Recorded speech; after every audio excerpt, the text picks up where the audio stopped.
حضرت ابن عباس رضی اللہ تعالیٰ عنہ فرماتے ہیں کہ رسول اللہ صلی اللہ علیہ وسلم کے ساتھ میدان عرفات میں ایک صاحب وقوف کیے ہوئے تھے۔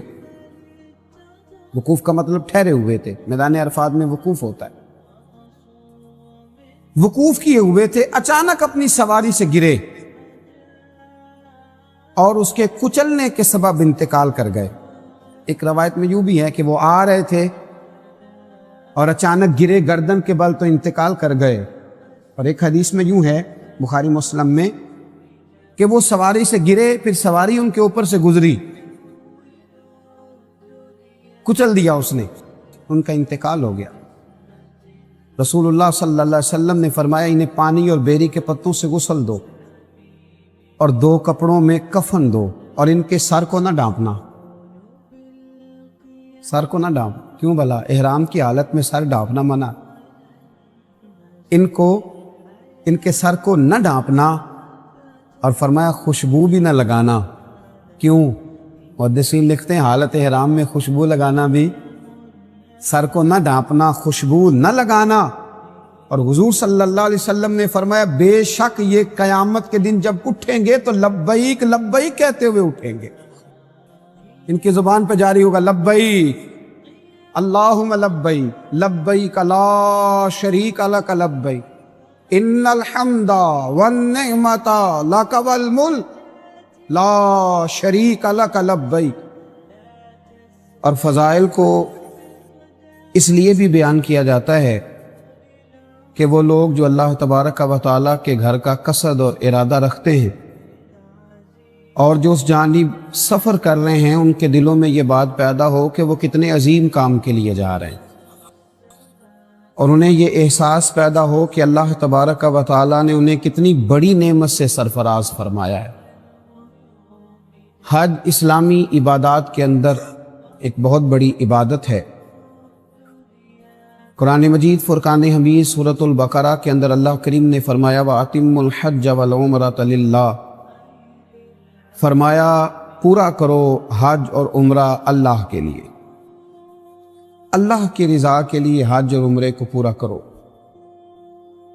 اس میں تمہاری رضا، تمہاری نیت، تمہارا ارادہ فقط اللہ تعالیٰ کی رضا کا ہونا چاہیے۔ ویسے تو تمام اسلامی عبادات کا ماحصل اور ان کا فلسفہ یہی ہے کہ اس میں اللہ تعالیٰ کی رضا کو پیش نظر رکھا جائے، لیکن یہاں حج اور عمرے کے معاملے میں بالخصوص جس چیز کی طرف زیادہ توجہ دلائی گئی وہ یہ ہے کہ تم نے یہ کام للہ، اللہ کے لیے کرنا ہے۔ یہ ایک ایسی عبادت ہے جس کا بہت زیادہ لوگوں تک خبر پہنچ جاتی ہے کہ فلاں آدمی عمرے کے لیے جا رہا ہے، حج کے لیے جا رہا ہے۔ ڈھیر سارے لوگ اس سے آگاہ ہو جاتے ہیں۔ ظاہر ہے انسان کو ڈیوٹی سے چھٹی کرنی ہے، جو روٹین کے وہ کام کرتا ہے وہ سارے کام اس نے چھوڑنے، گھر کے اندر وہ موجود نہیں ہے، گلی محلے کو، آنے جانے والے احباب کو جن سے وہ روز ملتا تھا، ان سب کو خبر ہو جاتی ہے کہ وہ حج کے لیے یا عمرے کے لیے گیا ہوا۔ اتنے سارے لوگوں کے درمیان اس نیت کی حفاظت سب سے پہلے ضروری ہے کہ میں اگر حج کرنے جا رہا ہوں تو اللہ کی رضا کے لیے جا رہا ہوں۔ اس میں کسی قسم کی کوئی نمود و نمائش، کسی قسم کا دکھلاوا، تصنع، ریاکاری، بناوٹ بالکل نہ ہونا چاہیے۔ نبی رحمت نور مجسم شفیع معظم صلی اللہ تعالی علیہ وآلہ وسلم نے حج کے جب فضائل بیان کیے اور حج بیت اللہ کی سعادت حاصل کرنے والوں پر اللہ کے انعام کو جب میرے حبیب کریم علیہ السلام نے بیان فرمایا تو بخاری، مسلم، ابن ماجہ اور ترمذی شریف کے اندر حدیث مبارکہ موجود ہے۔ حضرت ابو ہریرہ رضی اللہ تعالیٰ عنہ ارشاد فرماتے ہیں کہ نبی کریم صلی اللہ تعالیٰ علیہ وسلم کو میں نے خود ارشاد فرماتے ہوئے سنا کہ حضور فرمانے لگے جس نے حج کیا اور حج کے اندر کوئی فحش کام نہیں کیا، کوئی برا کام نہیں کیا، تو وہ جب واپس لوٹے گا تو گناہوں سے اسی طرح پاک ہو جائے گا جس طرح آج اپنی ماں کے پیٹ سے پیدا ہوا ہے۔ پہلے دن کا بچہ ہے، اس کے ذمہ کوئی غلطی نہیں ہے، کوئی گناہ نہیں ہے، اس کے ذمہ کوئی قرض نہیں ہے، اس کے ذمہ کسی قسم کا کوئی فی الحال حقوق والا معاملہ نہیں ہے، ابھی وہ نابالغ ہے، اس پر کسی قسم کے فرائض لاگو نہیں ہیں، تو جس طرح وہ پہلے دن کا بچہ ہر گناہ سے پاک ہے، ہر حق سے بری ہے، اللہ تبارک و تعالیٰ نے اسے بالکل گناہوں سے پاک رکھا ہوا ہے، اسی طرح یہ شخص جو حج کر کے آیا ہے اللہ اسے بھی سارے گناہوں سے پاک فرما دیتا ہے، اسے پاک صاف کر دیا جاتا ہے۔ اب اس کا ذمہ ہے کہ یہ واپس لوٹے تو حقوق العباد کو ادا کرے، یہ محسوس کرے کہ اللہ تبارک و تعالیٰ نے اب مجھے معاف فرما دیا ہے، اب مجھے پھونک پھونک کر قدم رکھنا ہے، اب مجھے یہ احساس پیدا کرنا ہے کہ میں وہ شخص ہوں جو اللہ کے گھر سے ہو کے آیا ہوں، میں وہ شخص ہوں جو میدان عرفات میں رک کر کے آیا ہوں، جو مینا مزدلفہ کی حاضری سے واپس لوٹا ہوں، جس نے بیت اللہ کا طواف کیا ہے، اور میں وہ سعادت مند ہوں جسے مصطفیٰ کریم نے اپنے روضے پر کھڑے ہونے کا موقع عطا فرمایا ہے۔ اس ذوق کے ساتھ یہ واپس لوٹے اور اس شوق کے ساتھ یہ جائے کہ اس کو بدلنا ہے، اس کو بدلنا ہے۔ ہمارے ایک بزرگ تھے، ایک صاحب حج کے لیے جانے لگے تو ان سے کہنے لگے کہ میاں بوڑھے بھی ہو گئے ہو، عمر کا تقاضا بھی ہے، تو داڑھی شریف کیوں نہیں سجا لیتے؟ کہنے لگے میں جا رہا ہوں انشاءاللہ وہاں سے رکھ کے آؤں گا۔ یہ بھی بہت قیمتی بات ہے، اور بزرگ کسی کو نصیحت بھی کرتے ہیں تو نصیحت بھی اس طرح کرتے ہیں کہ بات دل میں اترنی چاہیے، بندہ قائل ہو جانا چاہیے، گھائل نہیں ہو جانا چاہیے۔ تو کہا بھئی داڑھی رکھ لو، کہنے لگے میں حضرت وہاں سے رکھ کے آؤں گا، حج کے لیے جا رہا ہوں۔ حضرت نے مسکرا کر تھپکی دی، فرمایا بات تمہاری بھی ٹھیک ہے، پر کیا ہی اچھا ہو کہ تم یہاں سے رکھ کے جاؤ اور حضور کی بارگاہ میں وہی چہرہ لے کے جاؤ جو میرے مصطفیٰ کریم کو پسند ہے، یہ کیا اس سے بھی زیادہ اچھا ہو؟ تو جب ہم ساری تیاریاں کر رہے ہوتے ہیں حج کی، تو ہمیں یہ احساس بھی اس میں ضرور ہونا چاہیے کہ میں اگر گھر والوں کا خرچہ دے کے جا رہا ہوں اس لیے کہ میں اپنے گناہ معاف کرانے جا رہا ہوں، تو مجھے کچھ حقوق العباد کا بھی خیال رکھ کے جانا چاہیے، مجھے قرضے بھی ادا کرنے کی کوشش کرنی چاہیے، میرے ذمے جن لوگوں کے حقوق ہیں مجھے وہ بھی ادا کرتے ہوئے رخصت ہونا چاہیے۔ یہ سارا احساس بھی ہمارے دلوں کے اندر پیدا ہونا چاہیے، اس لیے کہ جب ہم نے واپس لوٹنا ہے تو ہمارے گناہ رب کریم نے اپنے فضل سے معاف فرما دینے۔ اب جب گناہوں کی معافی ہو جائے گی تو ظاہر ہے کہ حقوق العباد کا معاملہ ایسا ہے جس کے لیے کوشش کرنا پڑتی ہے۔ تو اللہ کے محبوب صلی اللہ علیہ وسلم نے حج کے فضائل کو بیان کیا۔ بعض احادیث ایسی ہوتی ہیں جن میں رکت ہوتی ہے، جن میں ذوق ہوتا ہے، جن میں بیان کرنے والے پر ایک کیفیت طاری ہوتی ہے۔ حضرت سیدنا ابن شماسہ رضی اللہ تعالیٰ عنہ، کہ رسول کریم صلی اللہ علیہ وسلم کے صحابی ہیں، یہ فرماتے ہیں کہ حضرت سیدنا عمر بن عاص رضی اللہ تعالی عنہ کے ہاں ہم حاضر ہوئے، حضرت عمر بن عاص کے ہاں ہم پہنچے، حضرت ابن شماسہ کہتے ہیں، اور فرماتے ہیں ہم اس وقت پہنچے جب ان پر نزع کا عالم طاری تھا، جب وہ دنیا سے جا رہے تھے، اس وقت ہم ان کی بارگاہ میں حاضر ہوئے۔ کہتے ہیں وہ کافی دیر تک روتے رہے اور کہنے لگے، روتے روتے ایک بات سنانے لگے، یہ عام آدمی بات نہیں سنا رہا، ایک تو صحابی ہیں اور دوسری کمال کی بات یہ ہے کہ دنیا سے رخصت ہو رہے ہیں۔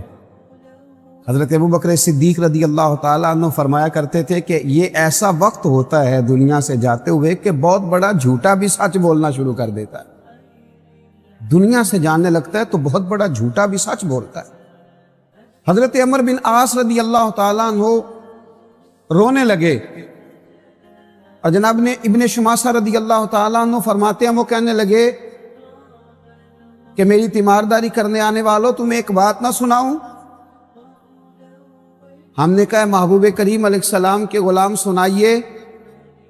تو حضرت عمر بن عاص رضی اللہ تعالیٰ عنہ فرمانے لگے جب اللہ تعالیٰ نے میرے دل کے اندر اسلام کا شوق پیدا کیا، جب اللہ نے میرے دل میں ہدایت کا نور پیدا کیا تو میں نبی کریم کی بارگاہ میں بیعت کے لیے حاضر ہوا۔ فرماتے ہیں میں نے حضور کی بارگاہ میں عرض کی یا رسول اللہ میں کلمہ پڑھنے آیا۔ مجھے بیعت اسلام کی سعادت عطا کریں، تو کہتے ہیں نبی کریم علیہ الصلوۃ والسلام نے مجھ سے فرمایا ہاتھ بڑھاؤ۔ کہتے ہیں میں نے ہاتھ آگے بڑھانے کی بجائے ہاتھ روک لیا۔ محبوب دو عالم صلی اللہ تعالی علیہ وسلم نے فرمایا عمر بن عاص ہاتھ روک لیا ہے۔ عرض کی یا رسول اللہ ایک بات دل میں آ گئی۔ حضور ایک عرض ہے، شرط نہیں، ایک عرض ہے۔ محدثین نے شرط کے لفظ بھی لکھے، حضور ایک پینے کو تو پی لوں گا پر عرض ذرا سی ہے۔ یا رسول اللہ میں کلمہ پڑھتا ہوں پر ایک عرض ہے۔ حضور صلی اللہ علیہ وسلم نے فرمایا کیا؟ عرض کی حضور جب پلٹ کر پچھلی زندگی کو دیکھتا ہوں تو خطائیں بہت زیادہ ہیں، کمزوریاں بڑی ہیں۔ یا رسول اللہ صلی اللہ تعالی علیہ وسلم، نامہ اعمال کے اندر جو لسٹ ہے اس میں گناہوں کی فہرست بہت لمبی ہے۔ یا رسول اللہ صلی اللہ علیہ وسلم کیا میں آپ کی زبان فیض ترجمان سے یہ سن سکتا ہوں کہ اللہ میرے پچھلے گناہ معاف کر دے گا؟ حضور آپ مالک جنت ہیں، کیا مجھے یہ بشارت نصیب ہو سکتی ہے؟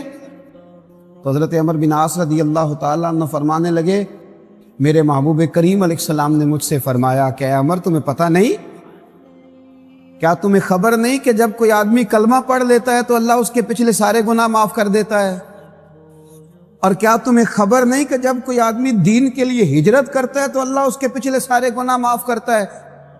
اور کیا تمہیں خبر نہیں کہ جب کوئی بیت اللہ شریف کا حج کر لیتا ہے تو اللہ اس کے پچھلے سارے گناہ معاف فرما دیتا ہے؟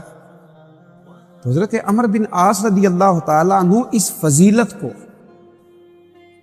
اس بات کی اہمیت کو سمجھیے کہ حج بیت اللہ کی فضیلت کو حضرت عمر بن عاص رضی اللہ تعالیٰ عنہ اپنے مرض وصال میں بیان، اور صرف حضرت عمر بن عاص نہیں بلکہ حضرت زازان رضی اللہ تعالیٰ عنہ بیان کرتے۔ دیکھیے کتنے خوبصورت نام ہیں حضور کے غلاموں کے۔ حضرت زازان رضی اللہ تعالیٰ عنہ بیان کرتے ہیں کہ حضرت ابن عباس رضی اللہ تعالیٰ عنہ حضور کے چچا زاد ہیں، فرماتے ہیں وہ بھی جب شدید بیمار ہوئے تو انہوں نے اپنے بچوں کو بلایا اور سب کو اپنے پاس جمع کیا۔ آخری وقت پتہ ہے ہمارے ہاں لوگ کیا وصیتیں کر رہے ہوتے ہیں، فلاں مکان فلاں کا ہے، فلاں جائیداد فلاں کی ہے، فلاں پیسے فلاں کے، یہ سونے کی بالیاں فلاں کی ہیں، اور فلاں جگہ پڑا زیور فلاں کا ہے۔ تو حضرت ابن عباس شدید بیمار ہیں، بچوں کو بلایا اور وصیت کیا کرتے ہیں؟ کہتے ہیں میرے بچوں میں نے نبی کریم علیہ السلام سے ایک بات سنی ہے، میں جاتے ہوئے تمہیں بتا کے جانا چاہتا ہوں۔ عرض کی ابا جی بتائیے، دادا جی بتائیے۔ حضرت ابن عباس فرمانے لگے رسول اللہ صلی اللہ علیہ وسلم نے ارشاد فرمایا جو شخص مکہ مکرمہ سے پیدل حج کے لیے نکلا حتیٰ کہ حج کر کے واپس لوٹ آیا، اللہ تبارک و تعالی اس کے ہر قدم کے عوض 700 نیکیاں لکھتا ہے، اور اس کی ہر نیکی حرم کی نیکی کے برابر ہے۔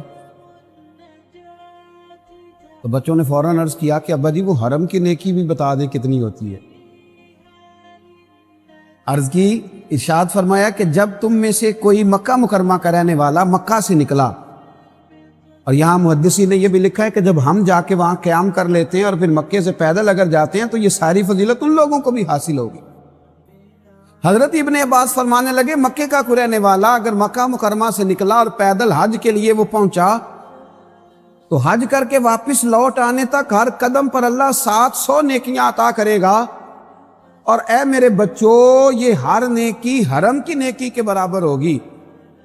اور اس کی ابا جی حرم کی نیکی بھی بتا دیں، فرمایا ایک نیکی 1,00,000 کے برابر ہے، گویا اللہ اسے ایک قدم پر 7 کروڑ نیکیاں عطا فرمائے گا، ہر قدم پر اللہ اسے 7 کروڑ نیکیاں عطا فرمائے گا اللہ کریم اسے۔ تو صحابہ کرام نے حج کو اتنی اہمیت دی، اتنی فضیلت اس کی سمجھی، اس کا اتنا بڑا درجہ سمجھا۔ حضرت فضیل بن عیاض رحمت اللہ تعالیٰ علیہ فرمایا کرتے تھے کہ میں ایک ایسے شخص کو بھی جانتا ہوں، اگرچہ وہ مکے سے بہت دور کا رہنے والا نہیں تھا، پر جب وہ مکہ شریف آیا نا حج بیت اللہ کی سعادت حاصل کرنے، تو وہ اس ذوق سے نکلا کہ ہر 2 قدم پر اس نے 2 نفل ادا کیے، ہر 2 قدم پر اس نے 2 نفل پڑھے. اللہ کرے ہمیں سمجھ آئے اس بات. یعنی حج کرنے جا رہا ہے, ہمارے ہر 2 قدم پر ایک نئی فوٹو آ رہی ہوتی ہے. ہر 2 قدم پر اس نے 2 نفل پڑھے. حضرت فضیل بن عیاض کہتے ہیں میں نے اس سے کہا کہ اس انداز میں حج, کہتے ہیں وہ رو پڑا. کہنے لگا وہ سوچتا ہوں میں کہاں اور رب کریم کا گھر کہاں. اس نے بلایا ہے تو میں ہر قدم پر شکر ادا کرتا ہوا جا رہا. ہر لمحہ اس کی بارگاہ ناز میں میرا وجود سپاس گزار ہے. میرے وجود کے رونگٹے بھی اس کا شکر ادا کرتے ہیں. میں کہاں اور مالک کا گھر کہاں. اس نے بلا لیا. تو حج بیت اللہ اتنی عظمت اور اتنی فضیلت والی چیز کہ میرے نبی رحمت نور مجسم شفیع معظم صلی اللہ تعالی علیہ وآلہ وسلم کے پیارے اور لاڈلے نواسے حضرت امام حسن بن علی رضی اللہ تعالی عنہما فرماتے ہیں کہ ایک شخص نہ نبی کریم علیہ السلام کی بارگاہ میں حاضر ہوا تو اس نے عجیب ہی سوال پوچھ لیا. امام حسن روایت کرتے, عرض کرنے لگا یا رسول اللہ صلی اللہ علیہ وسلم میں ایک کمزور دل آدمی اور ضعیف بھی ہوں, تو یا رسول اللہ میں سخت کام نہیں کر سکتا, میں جہاد وغیرہ نہیں کر سکتا. ایک تو میں ضعیف ہوں اور دوسرا دل کا بڑا کمزور ہوں, میرے ذمہ سخت کام نہیں ہونا چاہیے. تو حضور کوئی ایسا کام, جہاد کا مجھے شوق ہے پر میں کر نہیں سکتا, کمزور دل ہوں. تو میرے حبیب کریم علیہ السلام نے فرمایا میں تمہیں ایسے جہاد کی طرف نہ لے چلوں, ایسے جہاد کی طرف تمہاری رغبت نہ دلاؤں جس میں ہتھیار ہی نہ اٹھانا پڑے اور جہاد بھی ہو جائے. عرض کی حضور وہ کون سا جہاد ہے؟ فرمایا جا کے بیت اللہ شریف کا حج کر کے آ. یہ ایسا جہاد ہے کہ جس میں تلوار بھی نہ اٹھانی پڑے گی لیکن تمہیں مجاہد فی سبیل اللہ کا اجر دے دیا جائے گا. میرے نبی کریم صلی اللہ تعالی علیہ وسلم نے حج کے فضائل بیان کیے. لیکن نا اگر حضور کی زبان سے کسی چیز کا خالی نام بھی نکل جائے تو وہ بڑی شانوں والی ہو جاتی ہے. قرآن مجید کسی چیز کا اشارتاً بھی تذکرہ کر دے تو وہ شانوں والی ہو جاتی ہے. تو حج کتنی عظیم عبادت ہے جس کے جگہ جگہ میرے نبی پاک نے فضائل بیان فرمائے. کتنی عظیم عبادت ہے جس کے جگہ جگہ میرے نبی پاک نے فضائل بیان فرمائے. اور حضور نے ترغیب دلائی, نبی پاک صلی اللہ تعالی علیہ وسلم نے ترغیب دلائی. اور ایک حدیث تو ایسی ہے کہ جھوم جاتا ہے انسان کا وجود, اس کی روح جھوم جاتی. کوئی کہتا ہے میں فلاں سیاسی جماعت ہوں, کوئی کہتا ہے میں فلاں سیاسی جماعت ہوں, کوئی کہتا ہے میں فلاں صوبے کی جماعت ہوں, کوئی کہتا ہے میں کچھ ہوں. حضرت جابر ابن عبداللہ رضی اللہ تعالیٰ عنہ فرماتے ہیں کہ نبی کریم صلی اللہ علیہ وسلم نے فرمایا حج اور عمرہ کرنے والے اللہ کی جماعتیں. اللہ اکبر, یہ کس کی جماعت ہے؟ اللہ اکبر. حج اور عمرہ کرنے والے یہ اللہ کی جماعت ہیں, حج اور عمرہ کرنے والے. اور کیا خوبصورت لفظ ہیں حدیث پاک کے, اللہ کرے یہ دلوں میں بیٹھ جائیں. اور پھر روح جو ہے وہ آواز نکالے گی کہ یا اللہ جلدی جلدی حج کی سعادت عطا فرما. فرمایا حج اور عمرہ کرنے والے اللہ کی جماعتیں ہیں. فرمایا اللہ ان کو بلاتا ہے, یہ حاضر ہوتے ہیں, تو وہ جو اس سے مانگتے ہیں رب اپنے فضل سے انہیں عطا کرتا ہے. یہ اللہ کی جماعتیں ہیں, اللہ بلاتا ہے تو حاضر ہوتے ہیں, اور پھر جو مانگتے ہیں رب اپنے فضل سے. اور ایک حدیث پاک میں تو حضور صلی اللہ تعالی علیہ وسلم نے یوں بھی ارشاد فرمایا جب صحابہ کرام علیہم رضوان نے عرض کیا نا یا رسول اللہ صلی اللہ علیہ وسلم حج کی فضیلت کیا ہے؟ نبی پاک علیہ السلام نے فرمایا کہ اللہ تعالیٰ کے پیغمبر حضرت داؤد علیہ السلام نے اللہ کی بارگاہ میں عرض کیا تھا الہی تیرے بندے تیرے گھر کی زیارت کو جب آتے ہیں تو انہیں کیا اجر عطا فرماتا ہے؟ یہ جو آ گئے اتنے سارے, تو انہیں کیا اجر عطا کرتا ہے؟ اتنے سارے بندے تیری بارگاہ میں حاضر ہو تو کیا اجر عطا کرتا ہے؟ اللہ اکبر. تو اللہ کریم نے فرمایا کہ ہر زائر کا حق ہوتا ہے کہ جس کی زیارت کرنے آیا ہے اسے کچھ نہ کچھ عطا کرے. فرمایا اے داؤد ان بندوں کا مجھ پر حق ہے, یہ اس کی شان کریمی ہے. ورنہ اس پر کس کا حق ہے؟ فرمایا میرے بندوں کا مجھ پر حق ہے، دنیا میں انہیں خیریت اور عافیت عطا کروں گا، اور جب قیامت میں مجھ سے ملیں گے تو ان کی بخشش کر دوں گا۔ یہ جو میرے گھر کی حضرت فضیل بن عیاض ایک بڑی شاندار بات کرنے لگے۔ ایک دن حاجیوں کے بہت بڑے جرمٹ کو دیکھا، بہت بڑا رش دیکھا حضرت فضیل بن عیاض، تو رونے لگے۔ ایک صاحب قریب کھڑے تھے تو کہنے لگے حضور آپ رو کیوں رہے؟ تو آپ فرمانے لگے دعائیں ساری قبول ہو گئی ہیں اس لیے رو رہا ہوں، ساری دعائیں قبول ہو ساری۔ اس نے کہا حضرت آپ کو کیسے پتا چلا ساری دعائیں قبول ہو گئی؟ فرمایا مجھے اپنے رب کی رحمت اور اس کا کرم نظر آ رہا ہے، دعائیں قبول ہو گئیں۔ کہا کس طرح؟ آپ فرمانے لگے یہ ہزاروں لاکھوں لوگ آئے ہیں، مجھے بتلاؤ اتنے لوگ اکٹھے ہو کہ اگر کسی دنیا دار کے دروازے پہ جائیں گے تو وہ مانے گا کہ نہیں مانے گا؟ وہ شخص بھی رونے لگا، کہنے لگا حضور بالکل مانے گا۔ تو فرمایا ہم تو رب کریم کے دروازے پہ آئے ہیں، وہاں تو ایک بندہ جا کے آنسو بہا دے تو وہ مان لیا کرتا ہے، ہم تو لاکھوں ہزاروں آئے ہیں۔ میرے دل میں احساس پیدا ہوا ہے کہ رب سب کی دعائیں قبول فرمائے گا، سب پر فضل کرے گا، سب کے لیے رحمت فرمائے گا۔ حج اتنی بڑی سعادت ہے، اتنی بڑی نعمت ہے، اتنی بڑی عظمت ہے، بس حاجی کو سمجھنا چاہیے، ان فضائل کی روشنی میں اسے خیال کرنا چاہیے کہ میں کون ہوں، میرا مقام کیا ہے، مجھے بلایا گیا ہے، مجھے دعوت دی گئی، میں اللہ کی بارگاہ میں حاضر ہو رہا ہوں، میں کسی معمولی سفر پر نہیں جا رہا، میں کسی عام فلائٹ پہ سوار نہیں ہوں، یہ کوئی عام سا روٹین کا کوئی ماحول نہیں ہے، میں وہ ہوں جسے رب کریم نے اپنی بارگاہ ناز میں حاضر ہونے کا موقع دیا ہے۔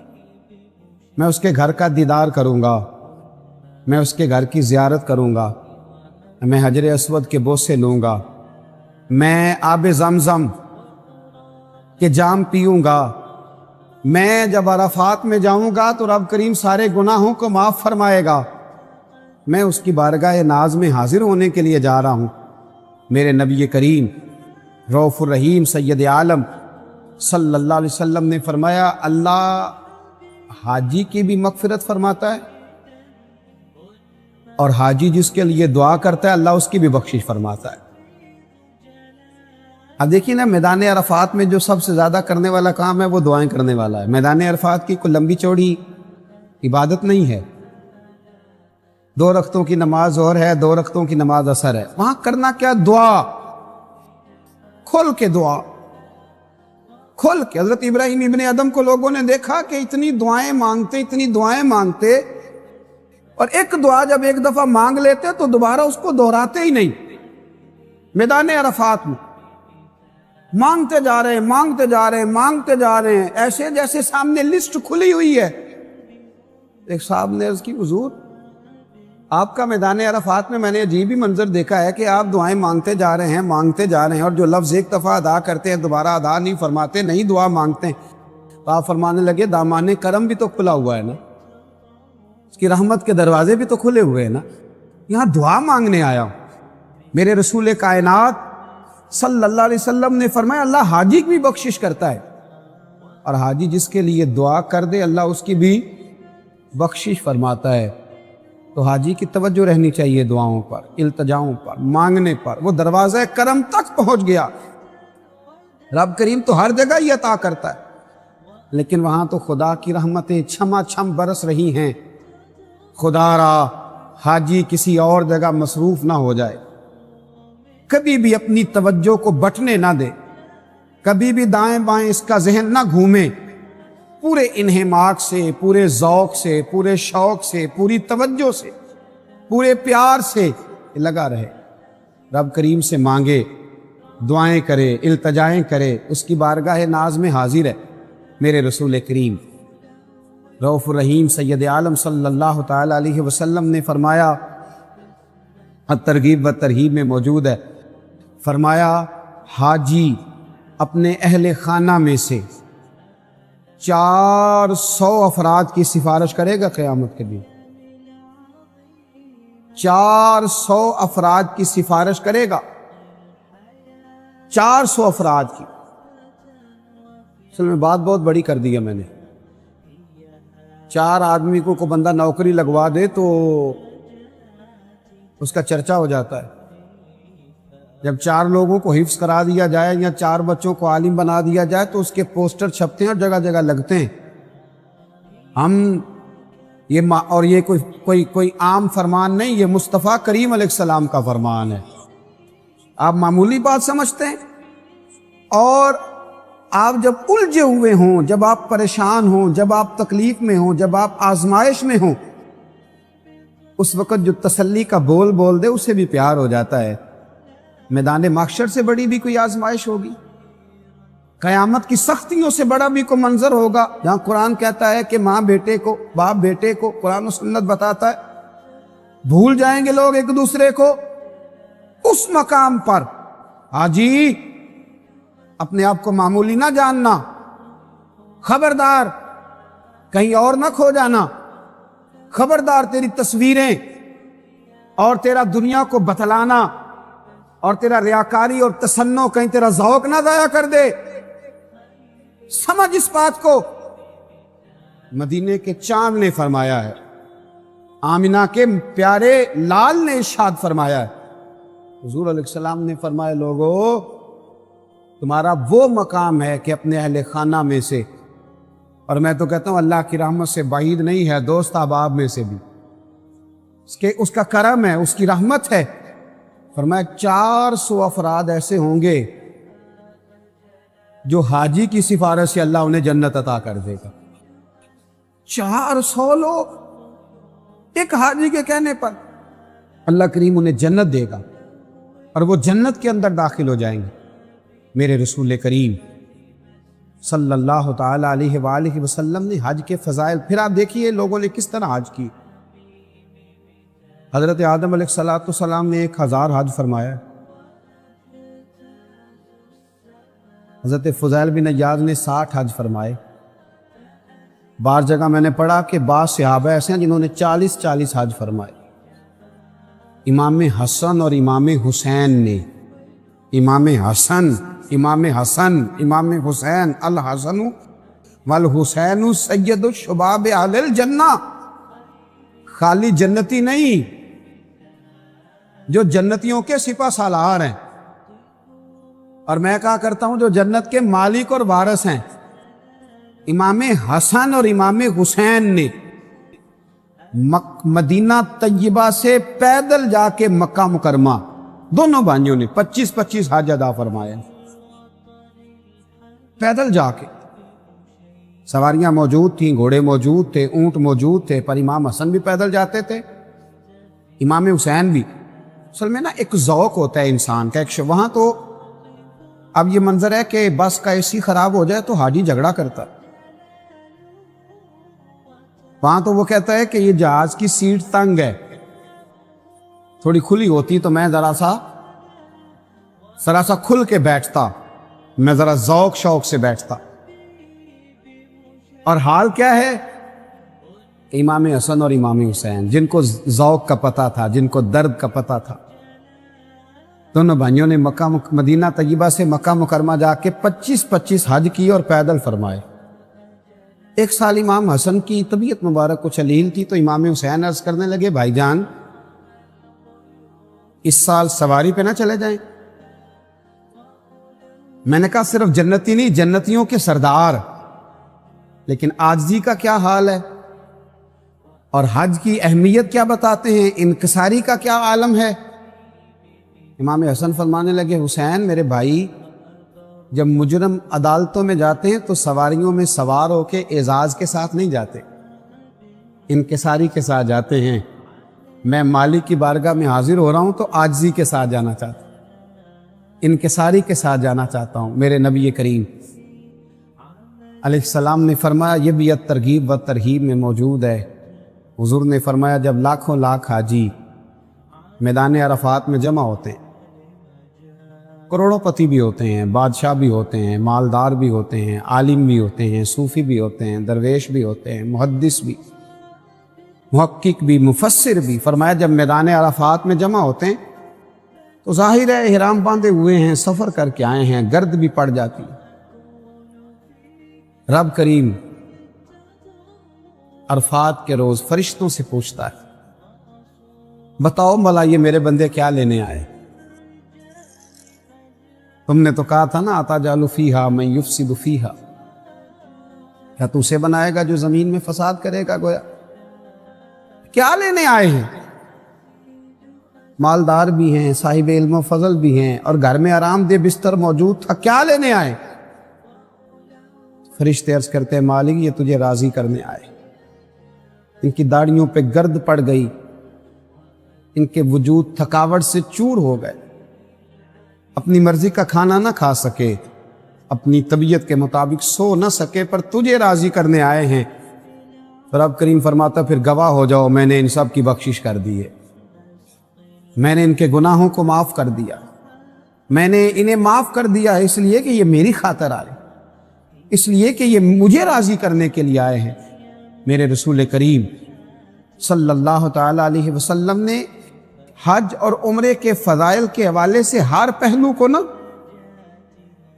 کو ظاہر ہے انسان سفر کرنے کے لیے نکلا ہے، راستے میں کچھ بھی ہو سکتا ہے، تو میرے نبی کریم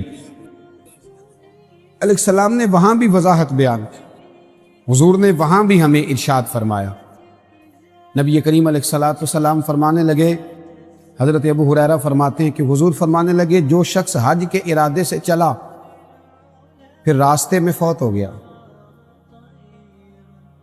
حج یا عمرے کے ارادے سے نکلا اور راستے میں فوت ہو گیا، انتقال کر گیا، تو حضور فرماتے ہیں اس کے لیے قیامت تک بار بار حج عمرہ کرنے کا اجر لکھا جاتا ہے، قیامت تک اس کے، تو اللہ کے راستے میں تھا نا، بار بار اس کے لیے، بار بار، یعنی وہ حج ہی کرتا چلا جائے گا، وہ یوں سمجھیے کہ عمرے میں ہی ہے، وہ یوں سمجھیے کہ اسی حالت میں ہے، وہ اسی طرح اللہ کی بارگاہ میں حاضر ہے۔